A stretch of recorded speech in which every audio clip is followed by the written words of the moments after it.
Décision Plus est au service des investisseurs boursiers depuis 1987, au tout début de l'autonomie boursière. Notre logiciel de graphique Market Vision Plus et notre logiciel de code dynamique Trader Plus en ont fait sa renommée. Nous sommes encore ici parce que nous évoluons sans cesse et que nous servons bien nos clients.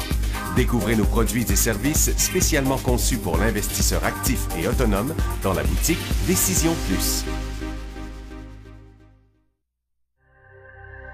Le logiciel de graphique Market Vision Plus est en français. C'est le logiciel le plus utilisé par les investisseurs de chez nous. C'est lui que vous voyez dans le feu de l'action.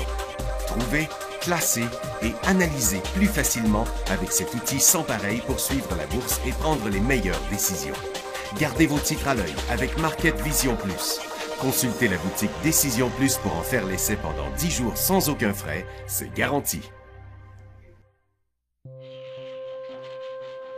Laissez-nous vous guider pour analyser la bourse et prendre vos décisions. Les analystes de Guru.tv feront tout le travail pour vous. De minute en minute, nous classons les titres selon leur situation technique. Nous révélons les signaux d'achat et de vente. Nous publions des recherches poussées et nous prodiguons des conseils en temps réel. Ça commence avant l'ouverture et ça se poursuit jusqu'à la fermeture des bourses. Profitez de chaque cycle boursier avec Guru.tv. Trader Plus, l'instrument du day trader. 50 codes qui clignotent en même temps. Autant de listes que vous voulez. Graphiques à la seconde. De 3 à 30 graphiques. Des alarmes à volonté. Des listes de codes préparées. Des modèles graphiques préparés. Prêts à faire feu. Achetez, vendez avec Trader Plus.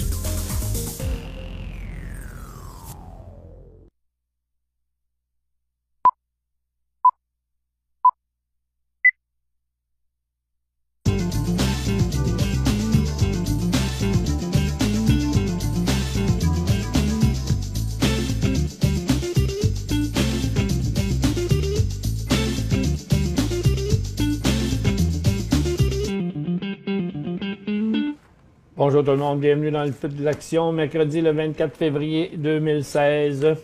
Bon, on est supposé d'avoir une émission interactive aujourd'hui, ça va l'être quand même parce qu'on va avoir les questions, mais ça a été reporté à lundi parce que, bon, certains événements importants ont été remis, même plus qu'un événement, puis lundi, ça va être quand même une journée super importante.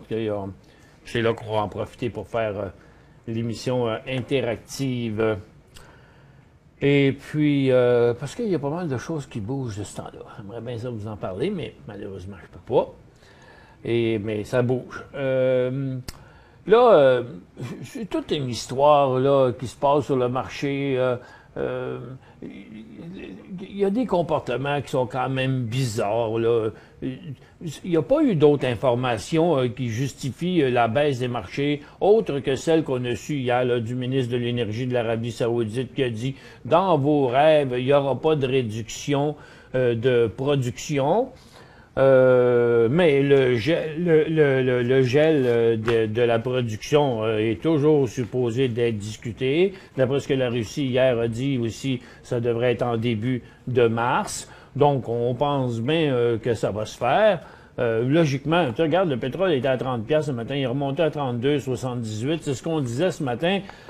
Attention, en swing trading, les signaux baissiers, là, surtout du côté pétrolier, à court et moyen terme, là, à la baisse, plutôt risqué parce que on vient à la case départ. Donc, il n'avait pas été question de toute façon de réduire la production.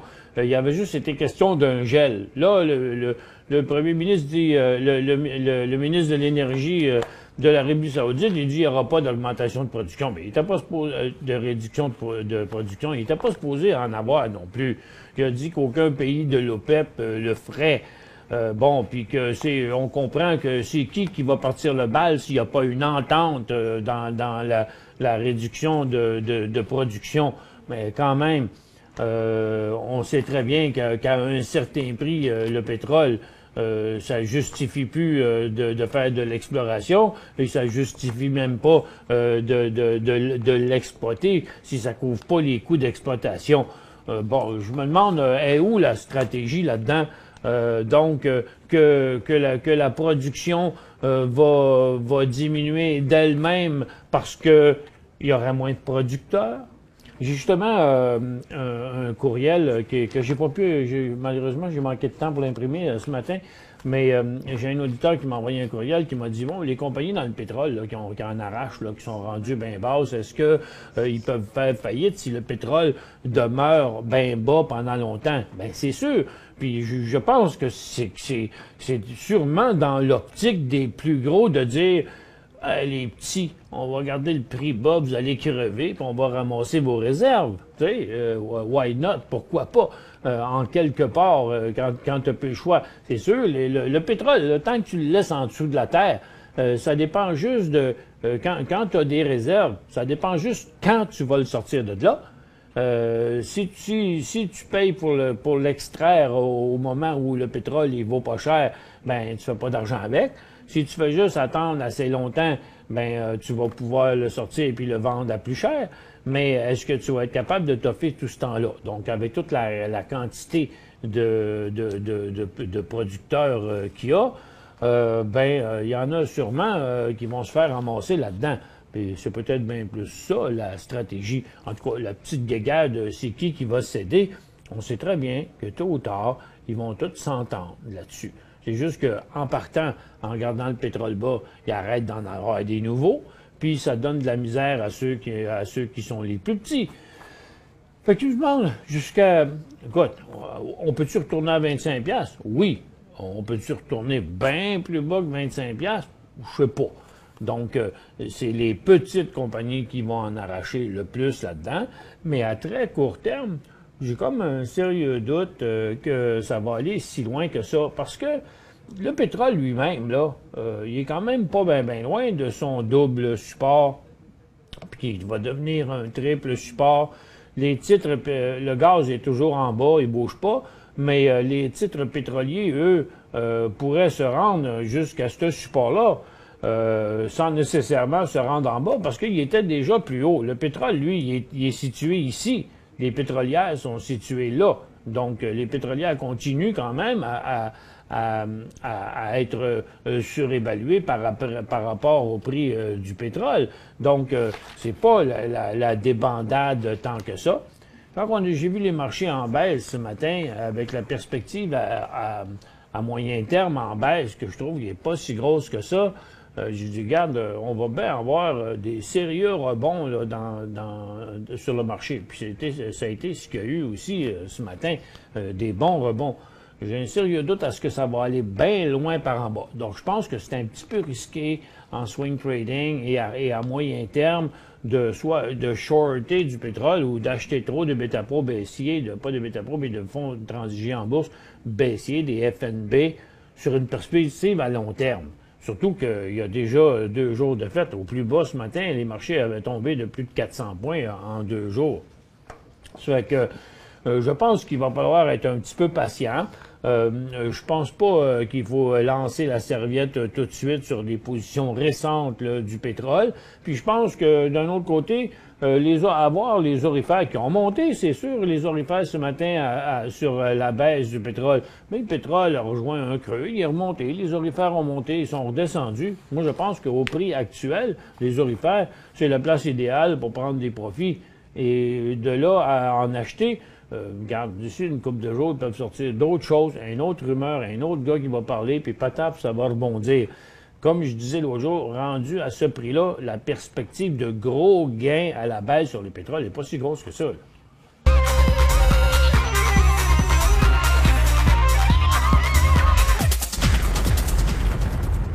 Les monnaies font pas grand-chose. Le dollar américain est en hausse, ce matin est en baisse, mais c'est quand même léger. Si on en juge, le dollar canadien est assez stable aussi, légèrement en baisse, mais stable dans sa formation neutre.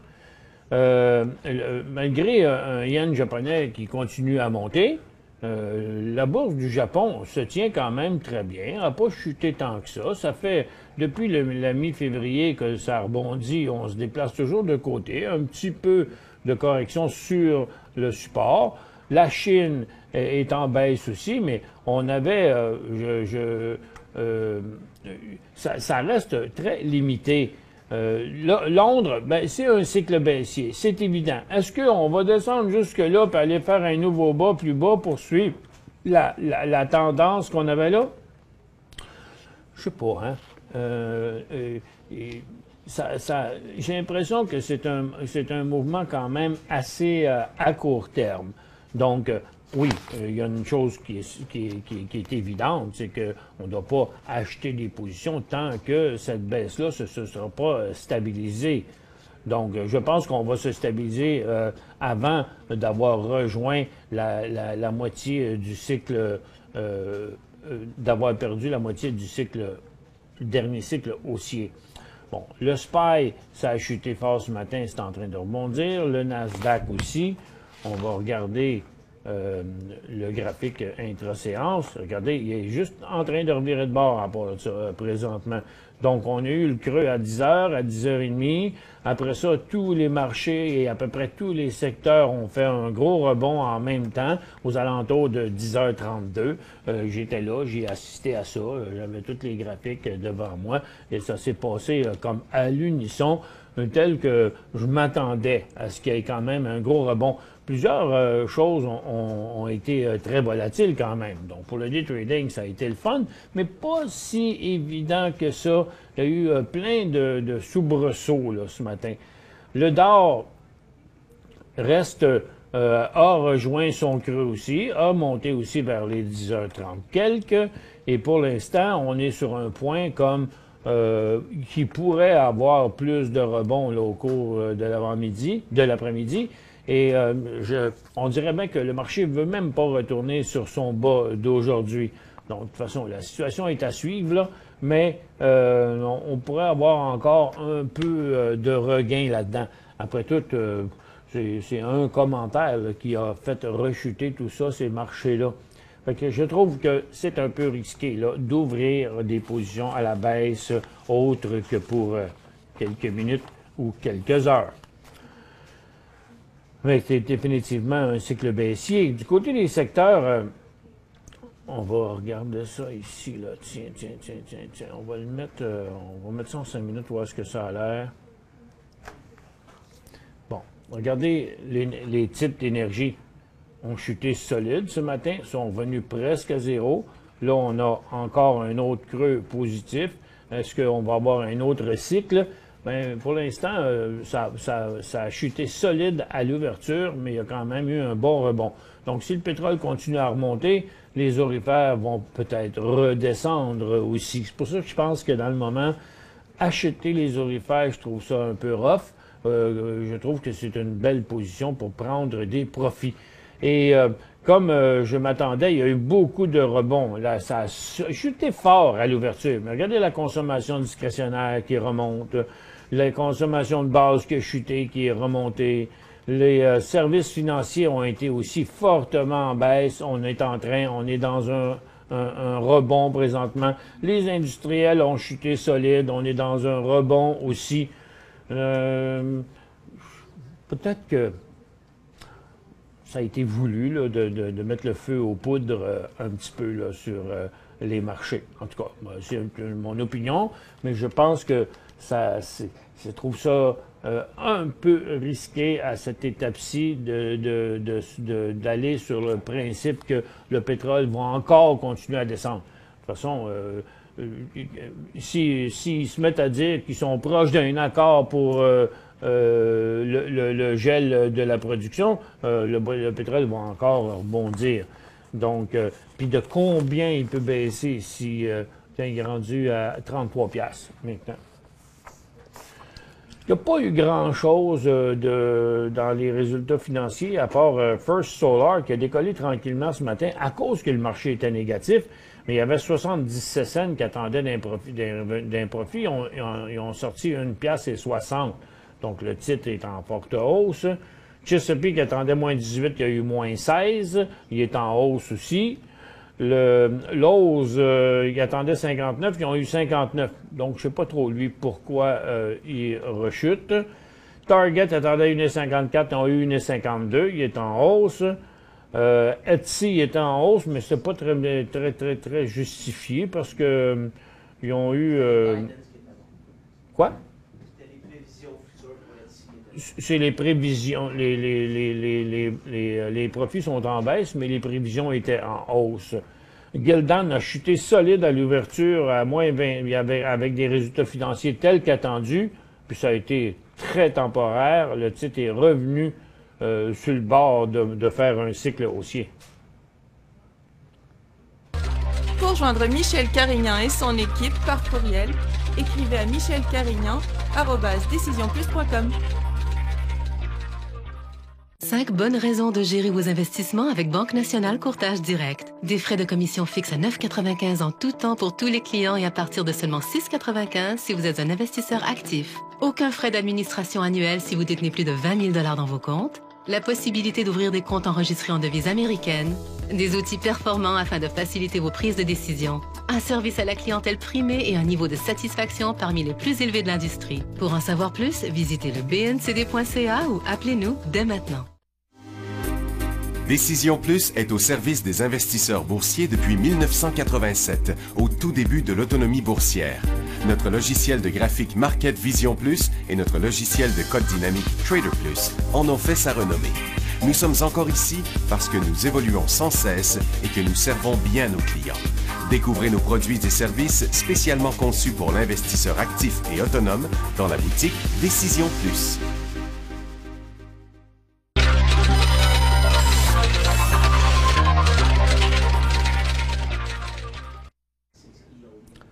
Bon retour, mesdames et messieurs. Ancana a même sorti des bons résultats de 3 cents à 13 cents. Ils n'ont pas sorti le chiffre de vente toutefois. Mais Ancana est en hausse sur l'augmentation des revenus des profits de 10 cents. Progressive Waste est en... Je ne l'ai toujours pas, Progressive Waste. On a oublié de le mettre dans ma liste. Bon, ben, je passe pas dessus. Talseco de moins 5 cents à moins 6 cents. Lakeshore Gold, lui, est en hausse comme les autres titres aurifères. Ils ont fait de 0 à moins 1 cent. 10 % d'augmentation des revenus. Puis la Banque Royale annonçait 1,67, ils ont eu 1,58, mais toutes les banques étaient en chute. Puis là, ben, les banques sont en train de rejoindre un support important. Je vous montre ici l'indice des services financiers.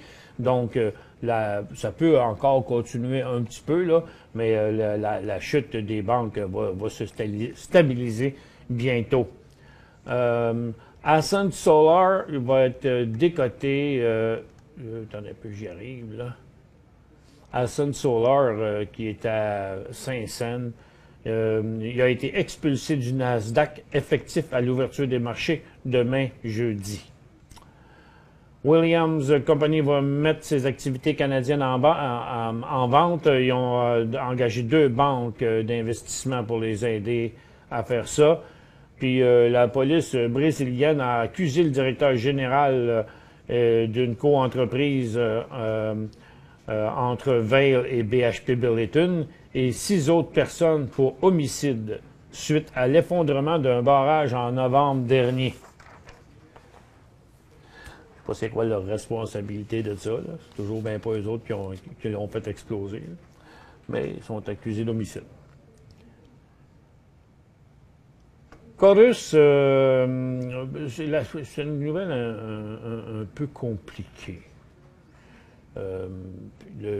C'est que 2 semaines avant le vote crucial des actionnaires, Chorus Entertainment cherche à écraser les préoccupations soulevées par l'investisseur minoritaire Catalyst Capital sur l'acquisition de Shaw Media. Ils disent que, sur la base de leur propre analyse, que Chorus paye trop cher pour les actifs de Shaw de l'ordre de 400 à 600 millions. BlackBerry a annoncé qu'il a acquis une firme, c'est pour ça qu'il descendait ce matin, spécialisée en Angleterre en cryptage et en cybersécurité. BlackBerry va offrir des solutions de services et de sécurité pour une entreprise, via Azure Cloud Platform de Microsoft. Oui, parce que les grosses compagnies sont toutes sur le cloud, s'en vont toutes dans le business du cloud, faire compétition à Amazon. Canalaska Uranium, qui passe une résistance, ils ont fait un deal avec Cameco pour l'exploration d'un projet d'uranium. Et l'accord donne à Cameco une participation de 60%. C'est des dépenses de 12 millions. Et le titre est dans une nouvelle tendance haussière. Donc, où sommes-nous rendus avec les marchés? Tiens, regardez, ça a encore progressé, comme je vous disais. Tiens, Nasdaq, maintenant, est en baisse de 8 dixièmes de point. Donc, après 10h30, ça a remonté.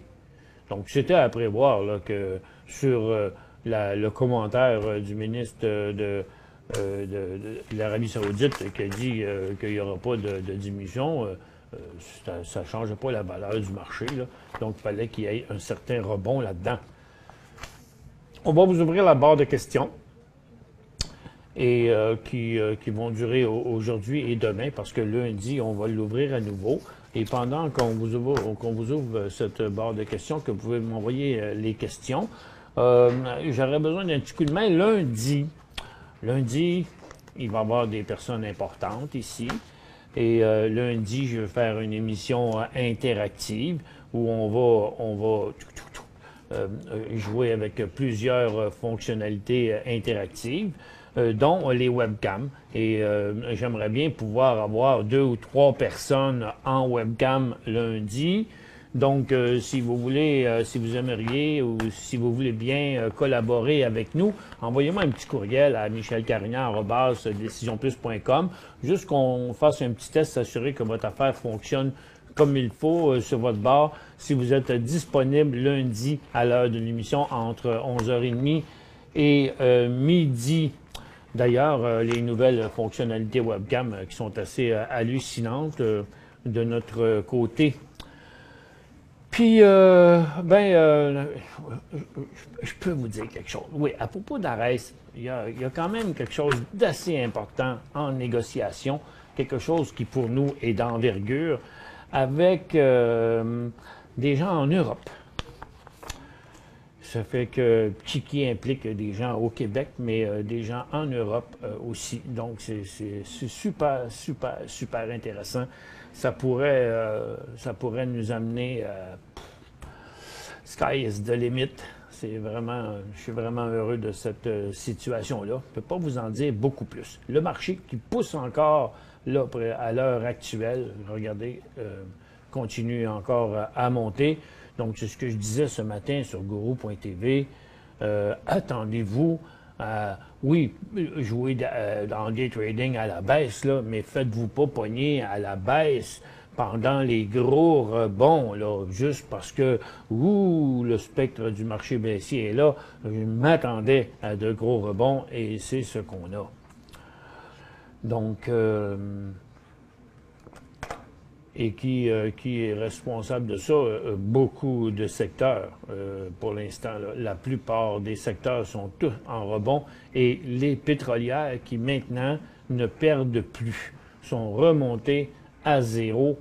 Donc, USO qui a chuté ce matin, maintenant ne chute plus, est complètement remontée et les pétrolières sont aussi remontées à la hauteur de leur support. Première question, SPOC. HGU a plus que doublé en un mois. Temps d'entrée dans HGD, si oui, où est le point d'entrée? Bon, OK, attention. On va essayer de HGU puis TTGD, là, ça fait exactement le même graphique, OK? Là, il n'y a rien qui dit que l'or, quand même, ne pourrait pas continuer. On n'a pas encore de signal inverse, là, mais dans une optique à très court terme, si le pétrole qui a remonté, s'il se met à monter en positif aujourd'hui, bien, le TTGD va probablement, GLD va probablement décrocher et TTGD aussi.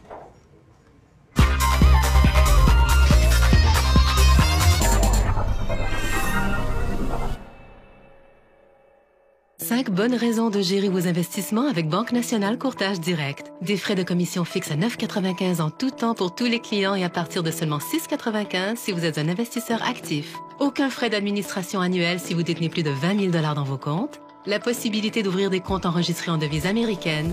Des outils performants afin de faciliter vos prises de décision. Un service à la clientèle primé et un niveau de satisfaction parmi les plus élevés de l'industrie. Pour en savoir plus, visitez le bncd.ca ou appelez-nous dès maintenant. Laissez-nous vous guider pour analyser la bourse et prendre vos décisions. Les analystes de Guru.tv feront tout le travail pour vous. De minute en minute, nous classons les titres selon leur situation technique. Nous révélons les signaux d'achat et de vente. Nous publions des recherches poussées et nous prodiguons des conseils en temps réel. Ça commence avant l'ouverture et ça se poursuit jusqu'à la fermeture des bourses. Profitez de chaque cycle boursier avec Guru.tv.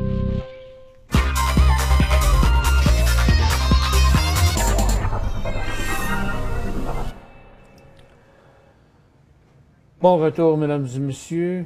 Donc, moi, mon opinion, c'est que c'est l'heure de prendre des profits sur les titres aurifères. De là à toutes les vendre, pas sûr, mais l'heure de prendre des profits.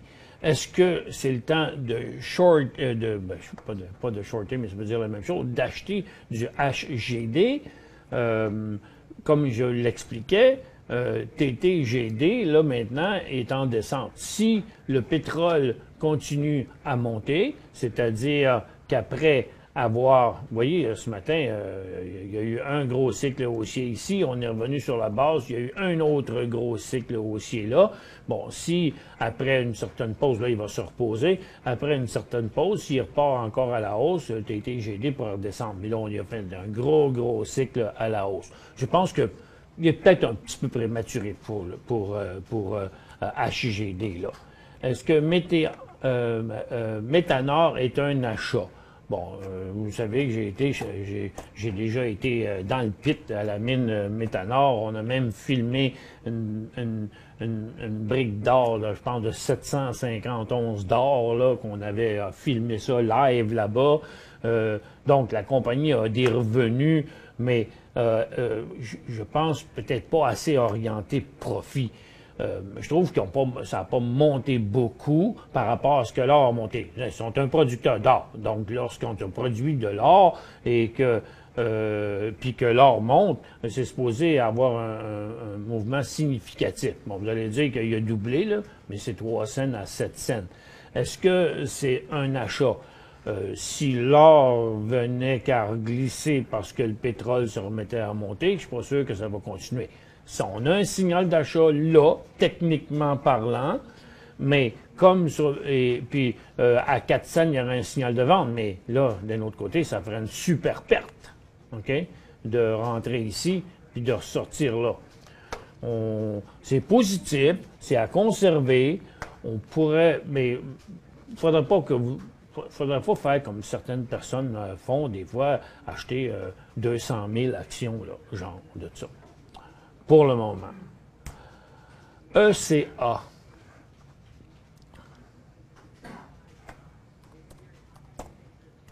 Qui est Ancana. Ils ont sorti des profits en hausse de 10 cents aujourd'hui. Est-ce que ça les rend... ils ont sauvé leur support, il y a un gros volume, la tendance, ils sont sur une phase neutre, la tendance est toujours une tendance baissière là, à long terme. J'ai peut-être un peu prématuré là, de s'embarquer dans Ancana. Ça reste quand même du gaz, là, OK? Et puis le gaz, il est... comme vous pouvez le voir ici, pas mal bas. Bon, si le gaz remontait, l'Ancana remonterait aussi, mais ça fait un bout qu'on attend d'amélioration, mais le prix du gaz ne change pas vraiment. Je trouve ça un peu touché d'acheter du Ancana. ENA, c'est américain, ça. Non, c'est sur croissance... C'est Enablance Technology. Je ne connais pas la compagnie, mais elle est dans une tendance haussière. Oups, là, quand on regarde les graphiques à long terme, c'est pas évident. Il y a encore de la place. Il est un petit peu tôt. Pour l'instant, il y a une bonne pause. Il y a eu un petit peu de correction ce matin, mais on voit qu'ils ne sont pas très orientés. Ça n'a pas affecté beaucoup la baisse des marchés sur ce titre-là. Sur le support, à cause de la tendance, je dirais vous pourriez y aller d'une petite position sur sur un long terme. En foi de la performance des derniers mois où les volumes ont été intéressants et ils ont été plus forts dernièrement. Donc, ça peut n'être qu'un peu de faiblesse présentement. Donc, personnellement, je m'assurerais qu'il ne va pas chuter en bas de son support. Donc, dans les 10,5, 11, mais préférablement plus dans les 13-14. Ce serait plus intéressant. UEX, qui est en position. UEX est en position pour l'inversement de sa tendance. Vous voyez qu'il y a eu beaucoup de volume au cours des derniers mois, depuis le mois d'octobre. Il jouit d'un bon support ici. Donc, je présume que pour moi, dans un élan à 18,5, 19, il serait super beau. La même question ici pour Sandro qui demandait pour Métanor. Bernard, acheté EIF à 23,10 $. EIF à 23,10 $, il vaut 25. Exchange Income, c'est un produit financier. Ça a l'air, ça, je ne la connais pas, cette compagnie-là, personnellement. Le titre n'a pas monté vraiment sur des gros volumes. Puis le secteur financier, lui, est en forte baisse, mais lui, il va très bien. Donc, je vous dirais, moi, tiens, vous pourriez mettre un stop sur une partie de la position à 24,80, 24,60, là. Puis, pour le reste, à conserver. HCG. Bon, il manque de temps pour répondre à ça. On continuera demain. Merci d'avoir été avec nous.